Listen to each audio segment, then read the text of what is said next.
Mgwa vient du vieux Wahili et signifie bête étrange. La première mention de cet animal vient d'un poème du XIIe siècle, dans lequel l'un des protagonistes, Fuma Wa Bavri, y déclare la phrase suivante.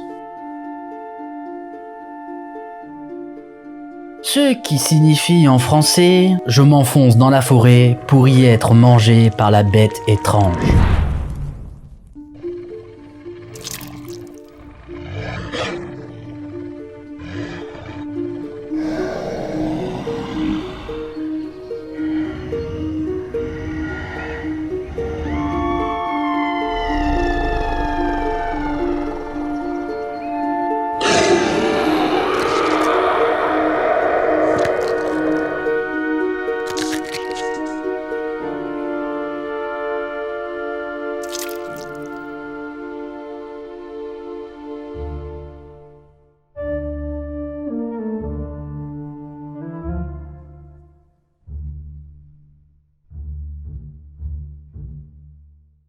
Le Mgwa est habituellement décrit comme un grand félin plus grand que le léopard. Sa caractéristique principale est qu'il ait une fourrure rayée, semblable à celle d'un tigre, même si la sienne est de couleur grise. D'ailleurs, de loin, il ne semble n'avoir qu'une seule couleur.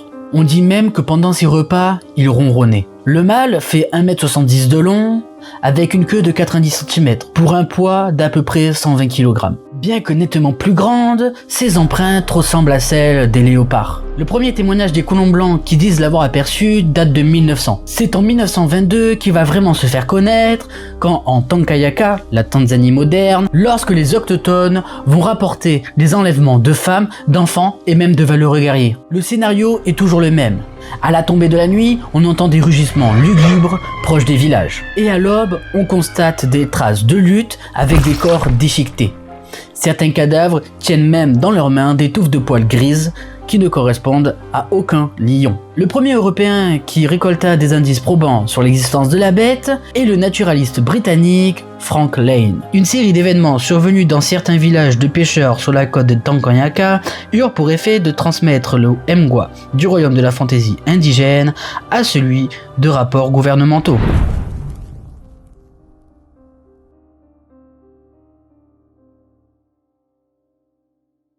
Dans les rapports de William Mitchen, attaché au service administratif du renseignement du Kenya, il pensa que les attaques étaient dues à des lions trop malades ou trop âgés pour chasser leur proie favorite. Mais les autochtones savaient faire la différence entre un lion et un Mgwa. En 1938, une discussion sur l'identité du Mgwa anima les colonnes du très sérieux journal British Scientific Journal Discovery. Quelque part, ces méfaits étaient rapprochés de ceux du Gévaudan commis entre 1764 et 1767. Car on assistait à une incapacité de la population d'agir efficacement face à ces carnages à répétition. L'armée intervenue à plusieurs reprises car les villages étaient grandement menacés et qu'il fallait absolument trouver un coupable.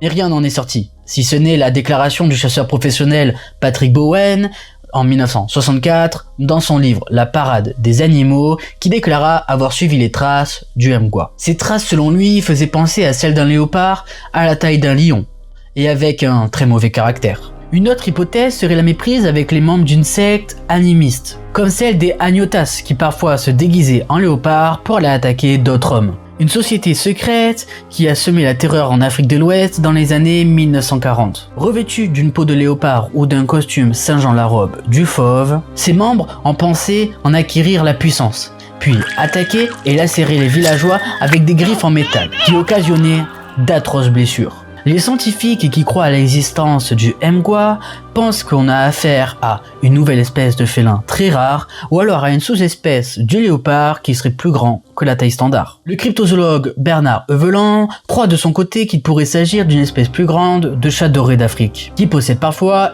une fourrure grise mouchetée, ou alors des spécimens de taille normale que la mythification aurait grandi.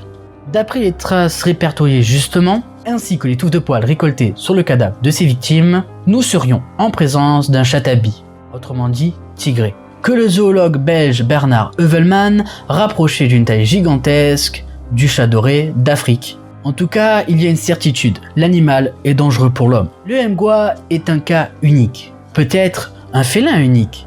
Pourquoi pas un hybride gigantesque, du lion ou du léopard. Dans tous les cas, nous ne le saurons jamais.